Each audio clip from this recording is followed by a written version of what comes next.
Ndërkohë për rrezikun që Kosova të humbas rreth 40 milion euro në kuadër të planit të rritjes për shkak të mos zbatimit dhe mos realizimit të reformave, cilat janë pasojat ekonomike nëse Kosova i humbet këto mjete, flasim në minutat në vazhdim bashkë me Safet Gërxhalion, profesor i ekonomisë. Profesor, përshëndetje dhe faleminderit për kohën. Profesor, nëse po më dëgjon? Po, tani po ndëgjoj.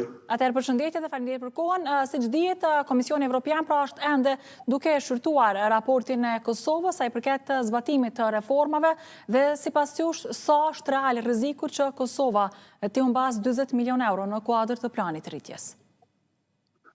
Do të jemi të brengosur të gjithë që Kosova ka filluar ndër vitet të qeveriset në pritje, presin për institucione, presin për realizim të gjitha obligimet që kemi ndaj faktorit ndërkombëtar në Shanghai, ndaj Bashkimit Evropian, dhe në këtë mënyrë duhet të kuptohet që Bashkimi Evropian apo donatorët nuk e dhënë as shteti para apo mjete për hir asaj që ka nevojë, mirëpo ato mjete dedikohen për të plotësuar kritere dhe performancë e cila do të matet, do të analizohet dhe do të shpërblehet. Në këtë mënyrë fakti që Kosova ndër vite është pa institucion. Po, profesor. Dhe tëra kjo do të ndevesh duke lënë pasoja të shumta në ekonominë kosovare, nuk janë vetëm humbja e këtyre mjeteve, ka mjete të tjera të cilat janë duke humbur. Në këtë drejtim besoj është koha kur Kosova duhet të reflektojë, faktori politik në Kosovë duhet të ngritet mbi interesat politike, por të mendojë në interesat shtetit dhe qytetarëve, sepse Kosova nuk e ka këtë lloj dhe këtë komoditet të qeveriset në pritje. E tëra kjo e ka një kosto kolaterale, jo vetëm apo oportune, jo vetëm që humbet mjete, po humbet zhvillimi, humbet motivi, humbet partneriteti dhe në fund humbsi më i madh do të jenë qytetarët e Kosovës. Dhe profesor, nëse Kosova i humbet këto mjete financiare pra nga në kuadër të planit të rritjes, cilët sektor ekonomikisht do mund të preken më shumëti? Cilat janë pasojat më konkrete? Në rend parë ne jemi të vonuar në shumë fusha, duhet kriteret të shumta të jenë të plotësuara, i kemi pas për 111 kritere që është darë të plotësohen në 6 fusha kryesore dhe ato kanë të shtu, tani deri në fund të vitit i kemi bashkëton një numër bukur të madh të kritere që do të plotësohen dhe me këtë mos funksionim të institucioneve do të jetë shumë e vështirë që ato të realizohen. Prandaj humbja është vërtet prezente dhe për fat të keq këto mjete do të rialokohen diku tjetër. Sektoret janë më të rëndësishme, ajo e zhvillimit ekonomik, ajo infrastrukturës, ajo drejtat të njeriut, është sundimi rend i ligjit, sepse duhen 6 ligje të jenë të draftuara apo të votuara në Parlamentin e Kosovës. Në këtë drejtim vërtet është një goditje e cila do të jetë gjurmë në të ardhmen dhe kam dro që kjo neglizhencë që duke përcjellur Kosovën vite të fundit do të ketë pasoja edhe për gjenerata që do të vinë, sepse vërtet të gjitha shtetet janë mjaft aktive në këtë drejtim. Shqiptoni Malin e Zi, shqiptoni Shqipërinë, shqiptoni edhe vende tjera janë. Po, dhe pikërisht si krahasot ndoshta performanca e Kosovës me vendet e tjera në kuadër të planit të rritjes. Sigurisht marr parasysh edhe krizën politike aktuale në Kosovë, që ka prekur edhe këtë pjesën e zhvillimit të jashtëm.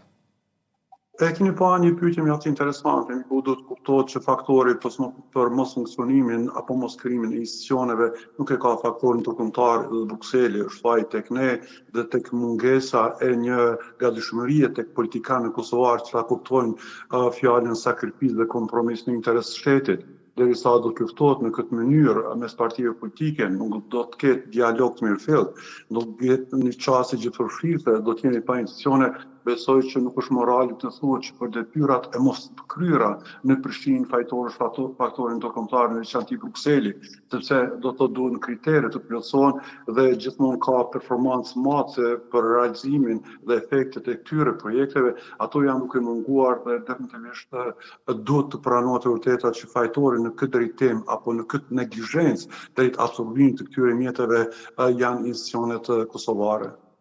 Dhe profesor, e gjithë kjo situatë pra e krijuar në Kosovë si në aspektin politik ashtu dhe në aspektin e humbjeve të fondeve të ndryshme, sa mund të ndikojë gjithashtu edhe në sjelljen e investitorëve tuaj në Kosovë. Dhe sa i distancon në fakt një gjë e tillë? E kemi bërë një pyetje mjaft të qelluar, para sa ditë isha në për disa vende të Evropës dhe më rastisi të vizitoj edhe shumë vende të Ballkanit Perëndimor, që si analizon parametrat dhe indikatorët ekonomik, vërtet të gjitha shtetet kanë arsye për të krenuar për Kosovën në këtë drejtim sa i përket investimeve të huaja, është një vrim e zezë e Ballkanit Perëndimor, patjetësisht. E them këtë duke u bazuar në faktin që për shembull kur flitet në Kosovë për Bosnën dhe Hercegovinë, mendohet se është një shtet kaotik që nuk funksionon, po në Bosnën dhe Hercegovinë janë 1100 brende e të ndryshme evropiane dhe botërore, në të cilat brende janë të punësuar më tepër se 90.000 qytetarë të Bosnës, dhe Bosna në vitin 2025 ka pas një eksport në mbi 9 miliardë 500 milion euro, e Kosova ka pas afër 900 milion euro. Në njëjtën kohë e kemi Maqedoninë, e cila është të shndruar në një oazë të tërheqjes së investorëve dhe investimeve të huaja në veçanti në infrastrukturë dhe në energji alternative.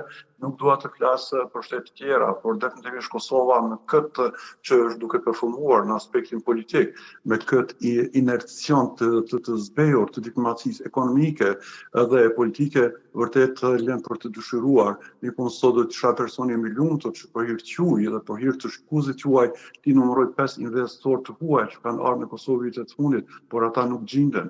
Dhe një shtet ku edhe vetë diaspora nuk gjen ambient për të investuar dhe bizneset vendore largohen nga Kosova duke bartur kapitalin në vende të rajonit dhe ato europiane, besoj që duhet të jetë shqetësimi dhe brenga më e madhe për institucionet edhe tani, edhe ato që do vinë, sepse për ekonomi duhet më tepër të bëhet dhe jo ekonomia të politizohet dhe në një farë forme të refuzohet si partner i ndërtimit të ardhmërisë. Dhe profesor, çfarë duhet të bëjnë atëherë institucionet e Kosovës për ta rikthyer në një farë forme këtë besimin e investitorëve tuaj? A duhet të veprojnë me urgjencë?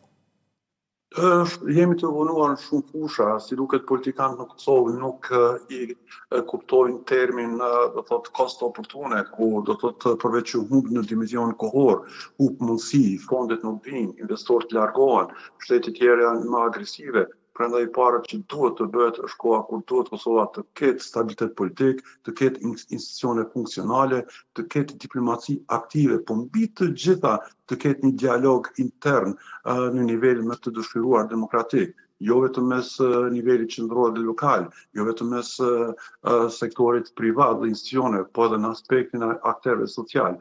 Duhet vërtet të bëhet më tepër në këtë drejtim, sepse çdo ditë është një humbje që do të kalkulohet, do të ketë efekte shumë të mëdha, do thotë në të ardhmen për të kompenzuar dëmet e shkaktuara. Ne po harrojmë që krahas vakumit institucional kemi qenë disa vite në masa apo ndryshime të Bashkimit Evropian dhe tëra ky kalon gjumë.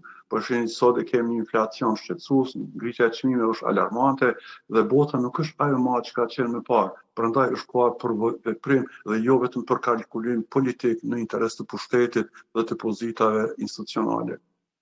E qartë, profesorët, falenderoj shumë për kohën dhe për gatishmërinë. Ishte kënaqësi, përshëndetje për ju dhe për shikuesit juaj të respektuar. Faleminderit shumë.